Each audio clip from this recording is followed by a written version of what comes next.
Auzubillahiminash-shaytanir-rajim. Bismillahir-rahmanir-rahim. Welcome to Shahji E Academy. Dear second year accounting students, Assalamu alaikum.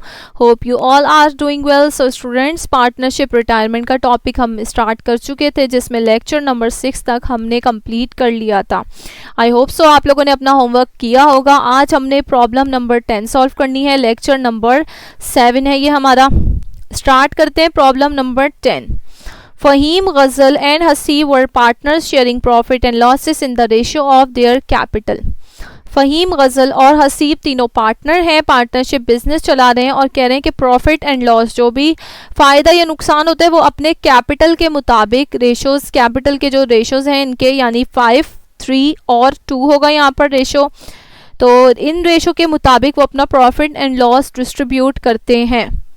The balance sheet of the firm stood as under on December 31st, 2009. ये हमें December 31st, 2009 की उनकी balance sheet given है. दो sides होती हैं balance sheet की, assets और इक्विटी. यहाँ पर देखें कैश है, account receivable, merchandise, inventory, land and building, 4 assets दिए गए हैं. इसी तरह इक्विटी साइड पर अकाउंट पेबल यानी इनकी लाइबिलिटी बताई गई है और तीनों के कैपिटल बताए गए हैं कि फ़हीम का कैपिटल है 50,000, गज़ल का कैपिटल है 30,000 और हबीब का कैपिटल है 20,000. हसीब रिटायर्स. अच्छा, यहाँ पे ये बैलेंस शीट में जो है आपके पास ये मिस्टेक है, ये हबीब नहीं, ये हसीब का कैपिटल है.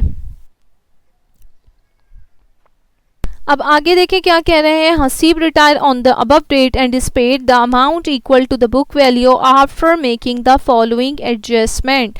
कह रहे हैं हसीब रिटायर हो रहा था इस डेट पर, लेकिन उससे पहले और उसे जो है इस डेट पे जो उसकी अमाउंट बनती है बुक वैल्यू, यानी जो उसका कैपिटल है उतना ही उसे पे किया जाएगा, लेकिन कुछ एडजस्टमेंट होंगी पहले, उसके बाद उसकी कैपिटल चेक किया जाएगा और उस कैपिटल के मुताबिक जो उसका अमाउंट बनता है वो उसे दे दिया जाएगा. लेकिन पहले एडजस्टमेंट्स हो रही हैं. मैंने आपको जब पहले भी ये बात बताई थी रिवैल्यूएशन के टाइम पर कि अगर कोई पार्टनर रिटायर हो रहा है तो जिस डेट पे वो रिटायर होगा उस रिटायरमेंट के दौरान अगर उससे पहले बिजनेस में कोई प्रॉफिट, लॉस, कोई लाइबिलिटी है तो वो तमाम चीज़ों का उसका भी इन्वॉल्वमेंट रिकॉर्ड होगी. यानी अगर प्रॉफिट हो रहा है तो उसे प्रॉफिट दिया जाएगा, अगर लॉस हो रहा है तो उसका भी कैपिटल कम किया जाएगा, यानी वो भी लॉस को बर्दाश्त करेगा उस डेट तक जब तक वो रिटायर नहीं हो जाता. यहाँ पे क्या डेट है, December 31st. तो यानी December 31st तक जो भी बिजनेस के मामलात हैं, प्रॉफिट हो रहा है, गुडविल है, लॉस है, उस तमाम के तमाम में हसीब का भी शेयर है. इसके बाद December 31st के बाद जनवरी में जो भी रिकॉर्डिंग्स होंगी उसका हसीब से कोई लेना देना नहीं है. लेकिन जब तक वो रिटायर नहीं हो जाता उस डेट तक जितने भी मामलात होंगे उसकी इन्वॉल्वमेंट रिकॉर्ड की जाएगी. Available cash is paid to him and he is issued a note payable for the balance. वो कह रहे हैं कि उसका जो भी कैपिटल बनेगा ये तमाम एडजस्टमेंट के बाद उसे कैश दे दिया जाएगा. बिजनेस में जो कैश होगा वो तमाम कैश उठा के उसे दे देंगे, लेकिन अगर उस कैश से उसका कैपिटल पूरा नहीं होता तो उसके कैपिटल की अमाउंट को पूरा करने के लिए बाकी उसे नोट पेबल यानी एक नोट दे दिया जाएगा कि भाई आपको ये उधार है, हमारे पर लाइबिलिटी है, हम आपको पे कर देंगे फ्यूचर में. फॉर एग्जाम्पल एक एग्जाम्पल लेते हैं. अगर ये तमाम एडजस्टमेंट के बाद उसका कैपिटल बनता है 50,000 फॉर एग्जाम्पल, तो 50,000 उसे हमें पे करना होगा. लेकिन अगर हम कैश देखें, अगर इस बैलेंस शीट को ही देख लेते हैं हम, तो कैश कितना है बिजनेस में 20,000. तो हम उसे 20,000 तो भाई कैश देंगे कि 20,000 का कैश ले लो और बाकी जो 30,000 है वो आपको हम नोट दे देते हैं, यानी नोट पेबल हम उसे इशू कर देंगे. सो एडजस्टमेंट्स देखते हैं. एडजस्टमेंट में वो कह रहे हैं सबसे पहले allowance for bad debt is to be maintain at 10% of account receivable. यानी कि जो अकाउंट रिसीवेबल थे ये 30,000 थे, उसका 10% अब कह रहे हैं कि बैड डेट है. बैड डेट क्या, कि वो अमाउंट जो हमने, अकाउंट रिसीवेबल क्या होता है कि हमने अपने कस्टमर्स को उधार पे चीज़ें बेची होंगी.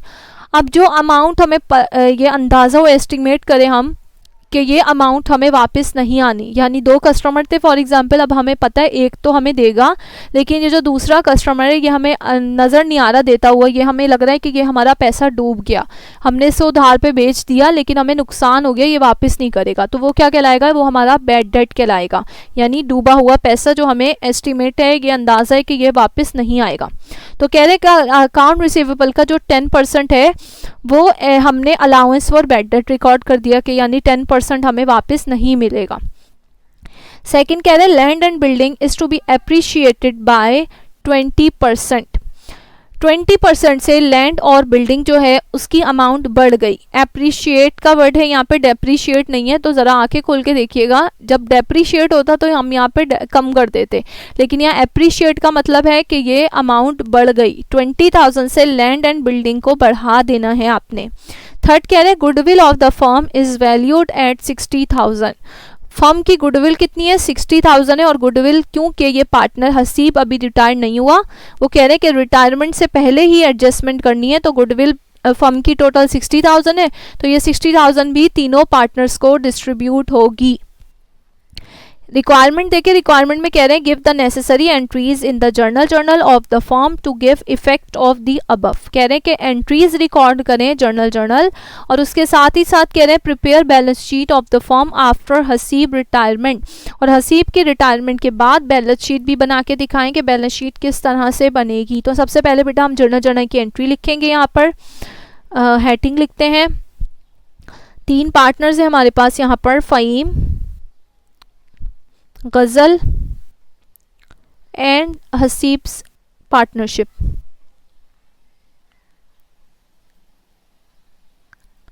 जर्नल एंट्री,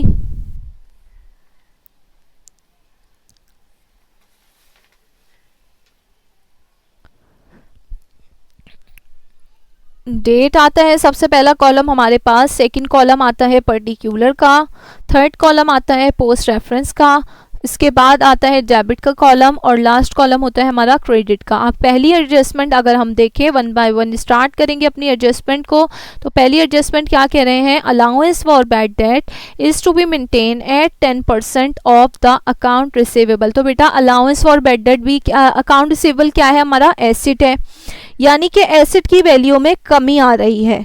जब बैड डेट क्रिएट होगा तो यानी इसका मतलब क्या है कि अलाउंस फॉर बैड डेट के आने से हमारी एसेट की वैल्यू में हमारे अकाउंट रिसीवेबल कम हो रहे हैं। ये लॉस है एक तरह से हमारा। क्यों? क्योंकि कह रहे हैं कि जो अकाउंट रिसीवेबल थे 30,000 थे, हमें उधार वापस लेना था अपने कस्टमर से 30,000, लेकिन अब हमने ये रियलाइज़ करा है कि 10% हमारा डूब गया, ये हमें वापस नहीं आना।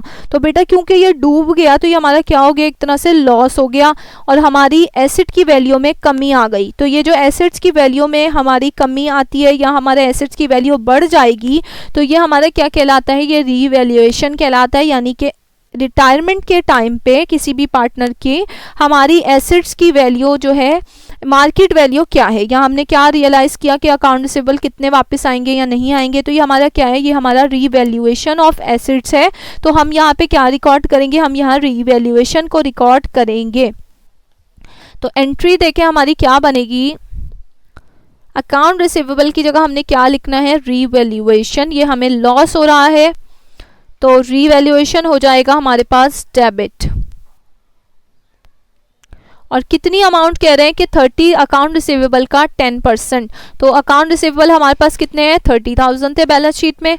अब हमने इसका 10% लेना है। तो जब हम बेटा 10% लेंगे अकाउंट रिसीवेबल का, तो हमारे पास क्या अमाउंट आएगी? 3,000। 3,000 से हमने कर दिया रीवैल्यूएशन को डेबिट, और क्रेडिट क्या होगा हमारे पास? Allowance for bad debt.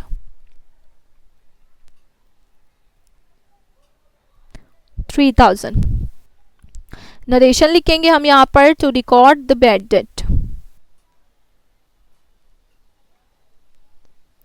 Second adjustment पे आते हैं। इसके बाद सेकेंड एडजस्टमेंट क्या कह रहे हैं? Land and building is to appreciated by 20%। यानी कि लैंड और बिल्डिंग की क्या वैल्यू थी? पहले 75,000 थी, अब उसका 20% और बढ़ रहा है, इंक्रीज हो रहा है। तो लैंड एंड बिल्डिंग बेटा क्या है? हमारा एसेट है। एसेट जब भी इंक्रीज होगा क्या होता है? डेबिट हो जाता है। तो हमने यहाँ पे लैंड एंड बिल्डिंग को कर दिया डेबिट, और कितनी अमाउंट से? 20% हमने लेना है इसकी वैल्यू का। तो इसकी वैल्यू हमने अभी देखी क्वेश्चन में, हमारे पास बैलेंस शीट में कितनी थी? 75,000 थी। तो 75,000 का हमने ले लिया 20%।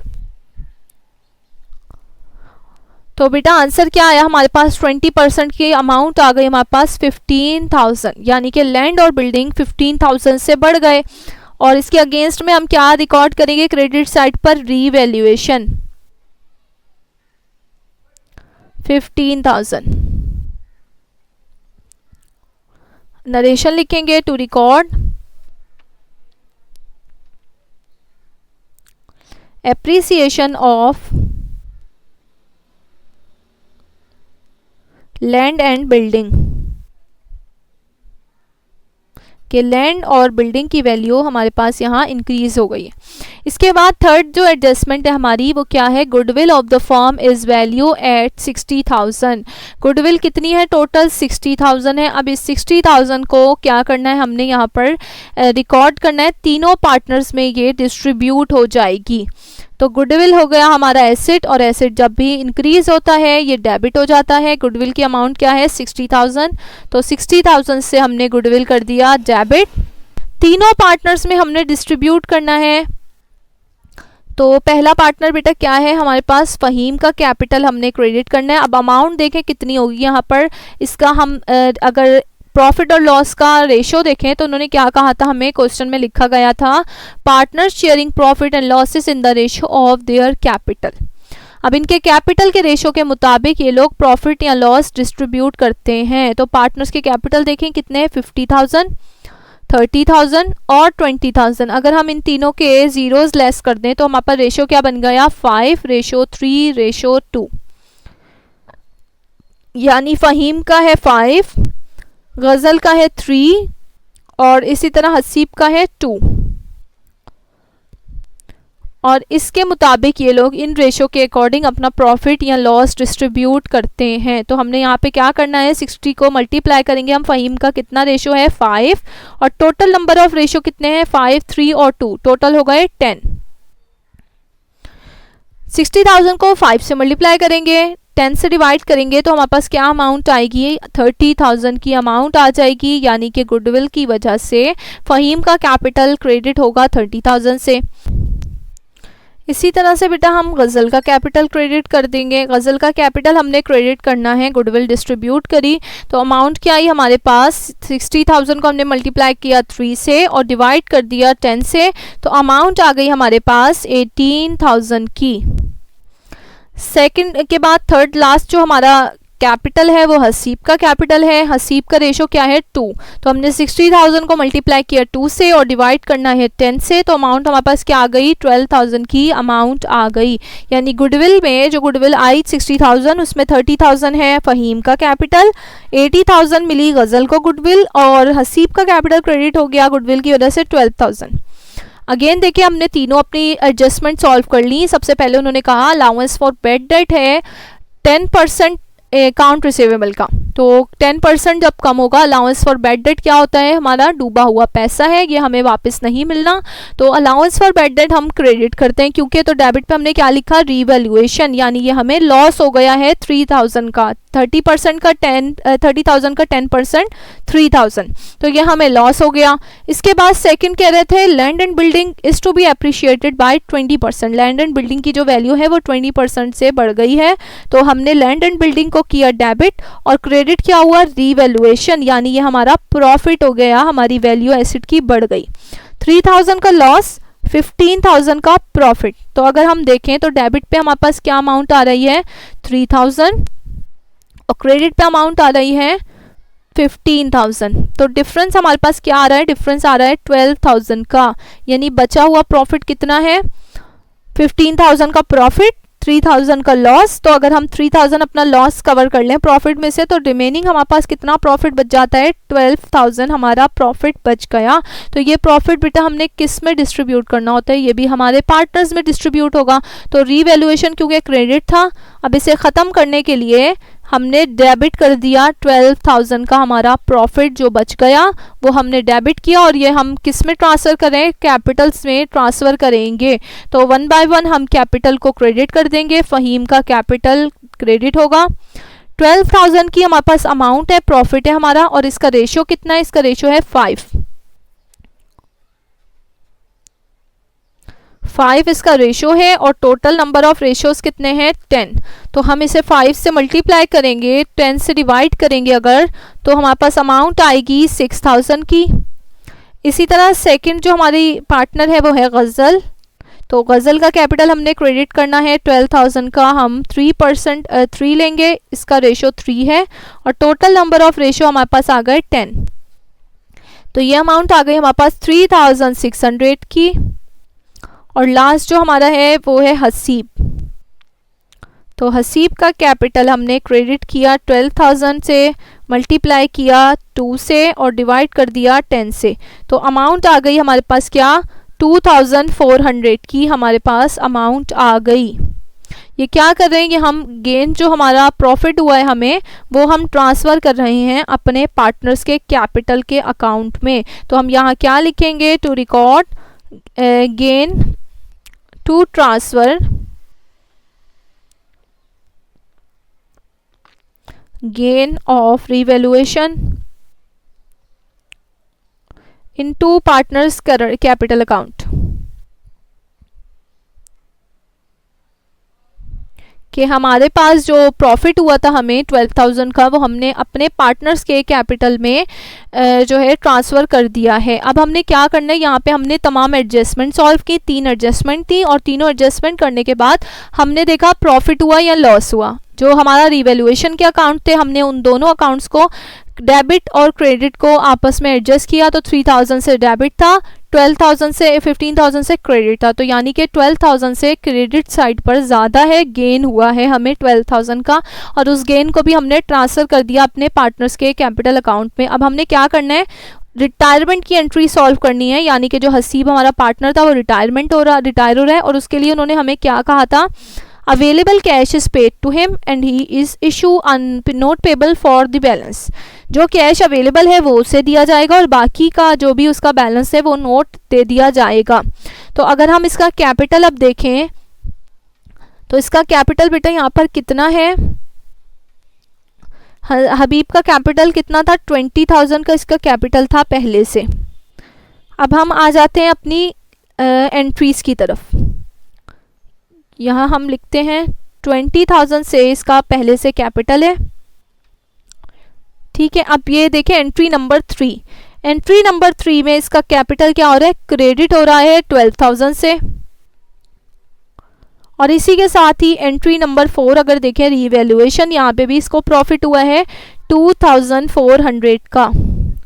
अब हम टोटल कर लें अगर इसका, तो टोटल हमारे पास कितना आ जाएगा, 34,400। यानी इसका टोटल कैपिटल कितना है अब तक, इस एडजस्टमेंट्स के बाद इसका टोटल कैपिटल हो गया है 34,400। यानी इससे जब जा रहा है बिजनेस से तो इसे कैश दिया जाएगा और बाकी की अमाउंट के अकॉर्डिंग इसे नोट पेबल दिया जाएगा। लेकिन इसका कैपिटल कितने से ख़त्म होगा, इसका कैपिटल ख़त्म होगा 34,400 से। तो हम एंट्री रिकॉर्ड करते हैं, इसकी रिटायरमेंट की एंट्री क्या बनेगी हमारे पास यहाँ पर, हसीब कैपिटल डेबिट, क्योंकि हसीब हमारे बिजनेस से जा रहा है और इसका कैपिटल है 34,400। अब हम इसे दो चीज़ें दे रहे हैं, एक तो कैश जा रहा है और बाकी की अमाउंट से हम इसे नोट दे देंगे, नोट पेबल हम क्रेडिट कर देंगे। तो यहाँ पे देखें अगर हम बिजनेस में, तो बिजनेस में बेटा हमारे पास कितना कैश है, 20,000 का हमारे पास कैश है। तो हम यहाँ पर 20,000 से इसका कैश रिकॉर्ड करेंगे और रिमेनिंग अमाउंट कितनी है हमारे पास, 14,400। यानी 34,400 में से 20,000 का कैश था बिजनेस में, वो दे दिया और बाकी की अमाउंट से हमने इसे नोट पेबल दे दिया कि भाई आप ये नोट लेके जाएं, हम आपको आने वाले वक्त में इन फ्यूचर आपको पे कर देंगे बाकी की आपकी अमाउंट। और ये 34,400 हमें कैसे पता चला, सबसे पहले हमने बैलेंस शीट में देखा कि बैलेंस शीट में इसका कैपिटल कितना था, 20,000 था, हमने साइड पे लिखा 20,000। इसके बाद हमने एंट्रीज में देखा कि एंट्रीज में इसका कैपिटल कहाँ कहाँ क्रेडिट हो रहा है। तो सबसे पहले 12,000 क्रेडिट हो रहा था, एंट्री नंबर 3 में हमने लिखा 12,000 आ गया दोबारा। 4 में भी अगेन इसको प्रॉफिट जो है डिस्ट्रीब्यूट हो रहा था, तो यहाँ पे हमने लिखा 2,400 से हो रहा है, 2,400 से अगेन इसका कैपिटल क्रेडिट हुआ। तीनों को जब हमने ऐड किया है तो हमारे पास अमाउंट आई 34,400। अब जो हमारी सेकेंड रिक्वायरमेंट है वो क्या थी कि आपने बैलेंस शीट बनाकर दिखानी है इसकी रिटायरमेंट के बाद। अब बैलेंस शीट अगर हम देखें तो सबसे पहले देखें हमारे पास यहाँ पे क्या है, यहाँ पर हमें दिया गया है एसेट साइड पर कैश 20,000, जबकि एंट्री में हमने यहाँ पर कैश को कर दिया है क्रेडिट 20,000 से। तो कैश यानी डेबिट था, क्रेडिट हुआ, ज़ीरो बैलेंस हो गया, कैश बिल्कुल ख़त्म हो गया। सेकंड आ जाते हैं। सेकंड क्या है, अकाउंट रिसीवेबल है 30,000 से। तो हम यहाँ पे क्या लिखेंगे, सबसे पहले हम लिखेंगे करंट एसेट्स ले रहे हैं हम। अकाउंट रिसीवेबल ले रहे हैं हम, कितनी अमाउंट है अकाउंट रिसीवेबल की, 30,000 है। और बैलेंस शीट बनाते हुए हम एक चीज़ अकाउंट रिसीवेबल में से लेस करते हैं जो कि होती है अलाउंस फॉर बैड डेट। तो यहाँ पर देखें एंट्री में हमने allowance for bad date record किया था, क्रेडिट हो रहा था 3,000 से। तो हमने यहाँ पर अलाउंस फॉर बैड डेट को लेस कर देना है, 3,000 लेस किए तो अमाउंट क्या आ गई हमारे पास 27,000। अगेन बैलेंस शीट पर आएंगे। बैलेंस शीट में अब क्या है, इसके बाद हमारे पास गिवन है मर्चेंडाइज इन्वेंट्री 15,000। तो हमने यहाँ लिखना है मर्चेंडाइज इन्वेंट्री 15,000। इसके बाद आ जाते हैं हम लैंड एंड बिल्डिंग गिवन है हमें, ये क्या है हमारा फिक्स्ड एसेट है। तो फिक्स्ड एसेट्स के ये हेडिंग दिखते हैं यहाँ पर हम, फिक्स्ड एसेट्स। फिक्स्ड एसेट्स में हमारे पास आ गया लैंड एंड बिल्डिंग। तो लैंड एंड बिल्डिंग की बेटा अगर हम वैल्यू देखें तो हमें बैलेंस शीट में क्या वैल्यू गिवन थी, बैलेंस शीट पे हमारे पास वैल्यू थी 75,000 की, जबकि हमारी एंट्री में भी हमने एप्रिशिएट किया था 20% से जो कि था 15,000। तो ये भी डेबिट हो रहा है, तो यानी कि ये ऐड कर लेंगे हम दोनों अमाउंट्स को। 75,000 बैलेंस शीट में पहले से था, 15,000 जो है हमारे पास अगेन आ गया एडजस्टमेंट में। तो कितनी हो गई अमाउंट यहाँ पे आ गई लैंड एंड बिल्डिंग की 90,000। इसके बाद हमारे पास एसेट्स बैलेंस शीट के कंप्लीट हो चुके हैं, लेकिन हम एंट्रीज में भी चेक करेंगे कि हमारे पास कोई एसेट तो नहीं आ रहा। तो बिल्कुल हमारे पास एक एसेट आ रहा है जो कि फिक्स्ड एसेट है गुडविल, जिसकी अमाउंट है 60,000 की। तो हम यहाँ पे रिकॉर्ड करेंगे गुडविल और इसकी अमाउंट है 60,000। यहाँ पर हमने अपने तमाम एसेट्स रिकॉर्ड कर लिए। इसके बाद हम टोटल लिखेंगे यहाँ पे, टोटल एसेट्स। तो टोटल हमारे पास कितने एसेट्स हो गए बेटा, हम तमाम का टोटल करेंगे। 27,000 में ऐड करेंगे 15,000 प्लस 90,000 एंड प्लस 60,000। तो अमाउंट आ गई हमारे पास 1,92,000। इसी तरह आ जाते हैं हम सेकंड साइड पर जो कि हमारी इक्विटी साइड होती है। सबसे पहले हम रिकॉर्ड करेंगे अपनी करंट लायबिलिटीज को।